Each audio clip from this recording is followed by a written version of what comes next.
Alright guys, so I hope you enjoyed the first class. Now we're going to go on to the second class. Very small topics I am discussing with you in all the classes initially so that you start becoming a little friendly to the subject. Class 8 तक आपके पास इतना ज़्यादा detail में नहीं था. अभी 9th का ये बिल्कुल ही बिगिनिंग है.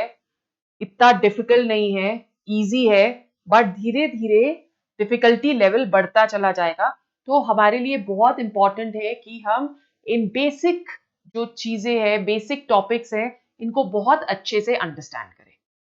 Right? So I hope you enjoyed the first lecture. It was a very small lecture of 10 minutes. The same is going to be what we are going to do now, so that you can keep revising a 10 minutes video every time you are traveling, you are sitting, you are not doing anything. So let's go on to our second topic of chapter 1 of chemistry of class 9. 1.2, the topic is particulate nature of matter. Now you already know what matter is. Anything which has weight and occupies space, that is what matter is. And we've also done the physical nature of matter. When we are talking of particulate nature of matter, so what are we doing over here? Let's take an example. What are we taking? We are taking some water. Try to take a glass of water, and that glass of water you need to keep on doing what? Keep on dividing. So when you will keep on dividing that water, what will happen? You can divide it into half a glass, then 1/4 of a glass, and that is how, like for example, we are taking one glass over here. Oh, I forgot to take my pen. Let me just take my pen. So we've taken a glass of water over here, and in this glass of water, we are dividing it into two halves. So when you'll keep on dividing, what will happen? That one time will come when you will get the smallest drop of water which cannot be further subdivided. Smallest drop of water which cannot be further subdivided, right? In a similar manner, you can take a piece of paper.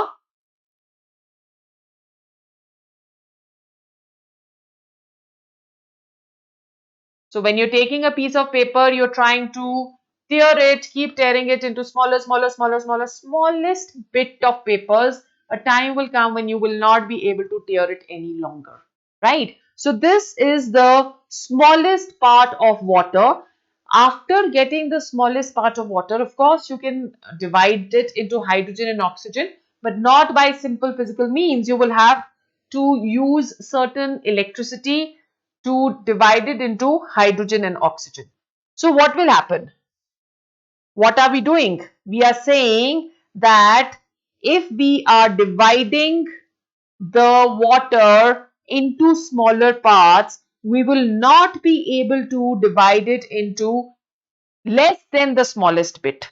This less than the smallest bit, that is known as what? That will be known as the smallest particle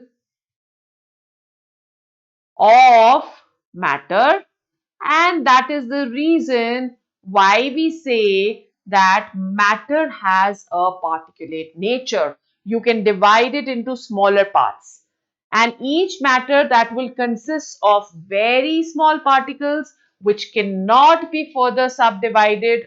For example, atoms. So what are atoms, guys? Atoms, they are the smallest indivisible or uncuttable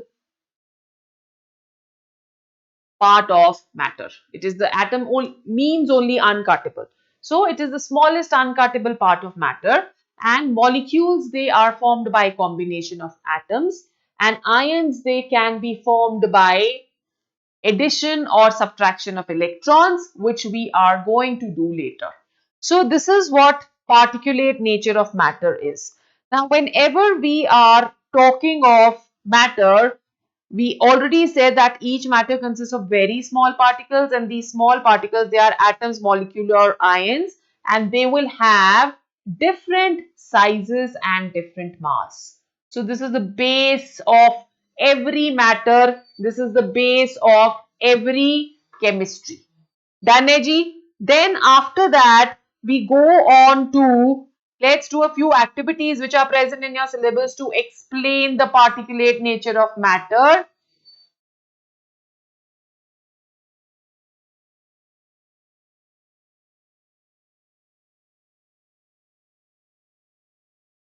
So we are taking over here one activity to show that matter consists of tiny particles.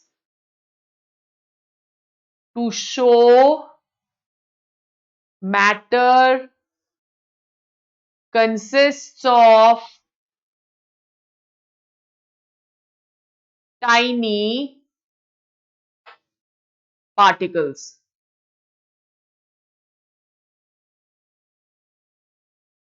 Okay, so what are we doing over here? Let's see what is the activity what we are taking over here. We are taking over here a beaker. As you can see, this is a beaker which we have, and in this beaker we can add salt, right? So we've taken 100 ml of a beaker in which we have put 50 ml, and we've added 1 spoon of salt. What will happen? 1 spoon of salt if we have put, then what is going to happen over here? You will see that there is no rise in the water level, right? So this is salt which is there. On putting anything in water, the water level should increase. For example, if you've put a stone, the water level that should increase. But over here, it is not going to increase. Why?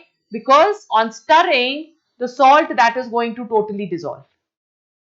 Right? So salt is dissolving over here. It will take the place which is the places which are present in water. So what is salt doing? Occupying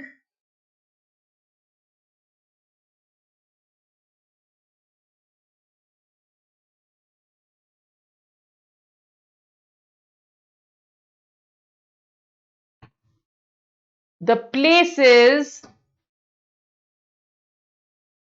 in water. That is the reason, why it is the level that is not increasing.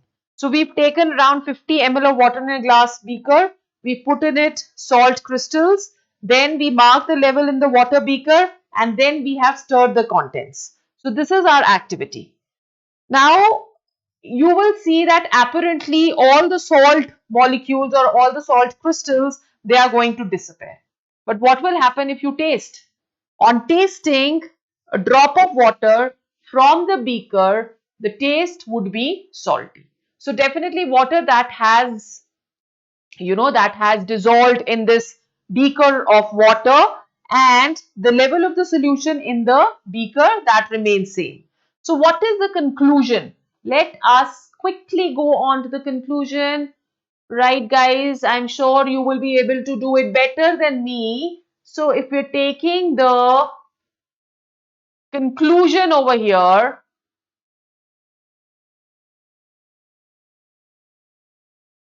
the conclusion which we get is that whenever salt dissolves in water, the large crystals or the small crystals of salt, small crystals of salt break, right? So they are going to break into tiny particles, and these tiny particles, they will be known as molecules of salt, and they are going to go into the spaces between the particles of another matter. So water, it has spaces in between that. Salt is going to occupy that space, as a result of which the level of water that does not increase. Okay, so both salt and water, they are made up of very small particles. This is what the activity proves. Instead of salt, you can also consider sugar. Same is going to happen.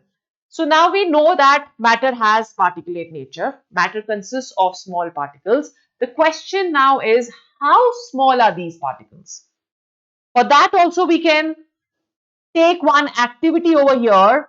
How small is the particle of matter. So we've already said that all forms of matter consist of very small particles. Now, this we have already said. These particles, they are not visible to our eyes.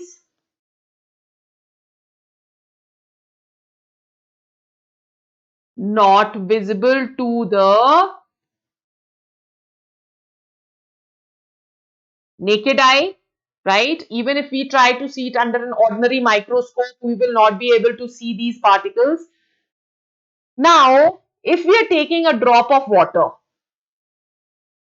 very bad drop of water I have drawn. Anyhow, if we have taken this drop of water, can you imagine how many particles does this drop of water have? This drop of water has immense number of particles. Approximately there are around 10 raised to power 21 particles or molecules which are present in one drop of water. Isn't that a large number? So it means that the size of the particle that has to be very, very small. For that we are taking an activity over here, guys. What are we doing? We've taken over here a measuring cylinder of 100 ml, as you can see. So this is a measuring cylinder of 100 ml which we have taken.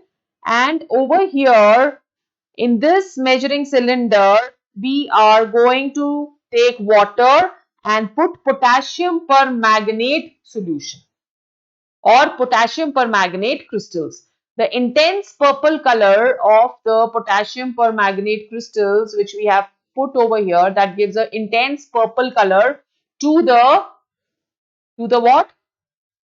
To the water, right? So this will have intense purple color. Now if drop wise you are putting water in it. So what are we doing over here? 10 ml of water we are going to put over here. What do you see? That the color that becomes lighter. We put another 10 ml. The color becomes lighter. We put another 10 ml. The color still becomes lighter. Even if you're putting a drop of water, that is going to lighten the color. Right? So what are we basically doing over here is that we are diluting the solution. We are putting water. Therefore, what are we doing? We are diluting the solution. Right? So if we are diluting the solution, the potassium permanganate is still retaining its color. Although you can see that the intensity of purple color that is decreasing, but retention of color of potassium permanganate is still there. So conclusion क्या निकलेगी बच्चों? Conclusion अगर हम इससे निकालना चाहें तो conclusion हमारी निकलती है कि जो solution है वो colored ही रहता है. Very high dilution पे भी वो colored ही रहेगा. तो हम conclude कर सकते हैं कि each potassium permanganate crystals that is made up of very large number of small particles जो कि spread out हो रहे हैं. जैसे जैसे हम dilute करते जाते हैं वैसे वैसे वो spread out हो रहे हैं और वो color impart कर रहे हैं to the solution. So this very clearly indicates that these particles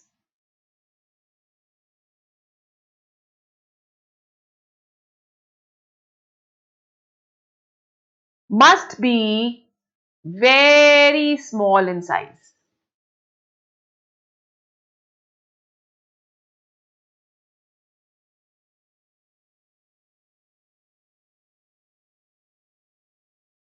Okay, so they are going to be very small in size because they are spreading. That is the reason why the color that is becoming less and less intense. Okay, so if you like it, if you like the video, please subscribe it, share the link with your friends and keep visiting the site again and again. The next video is going to come soon. We are going to go on to 1.3 of chapter 1 of class 9. Particles of matter always have space between them, which I am going to explain with the help of different activities.